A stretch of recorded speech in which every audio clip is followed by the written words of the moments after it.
So tonight I want to talk to you about the unconscious because, psychoanalysts are still curing the unconscious, but Freud said it was like a locked box that the analyst could unlock and then you'd be free, the repressed thoughts. We don't have any repressed thoughts today. We know exactly what we're thinking. We know exactly why. We have PhDs in psychology. So how can we think in terms of the unconscious now?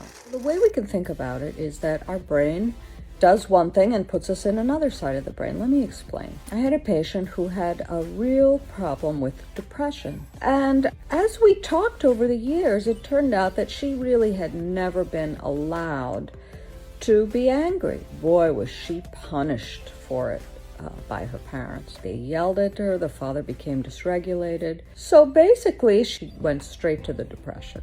Cut to later in life, the anger was still there, but she just couldn't access it. She couldn't feel it. And then one day in the treatment, she was very, very upset with me because I was doing all kinds of things wrong. I'm a terrible bookkeeper, and I'd raised the fee yet again. And she had to leave treatment. She couldn't talk about it. She didn't want to tell me about it.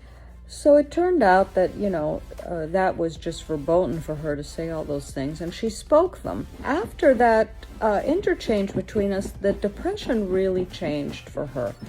Why? Because she wasn't bypassing the anger. We'd stayed in it. So this is how we discover our unconscious. We forget how we patterned ourselves, and then as we unpack it and we stay with it, our consciousness expands, and not only do we find new ways of being with our depression, but we actually don't have it. It can just dissipate.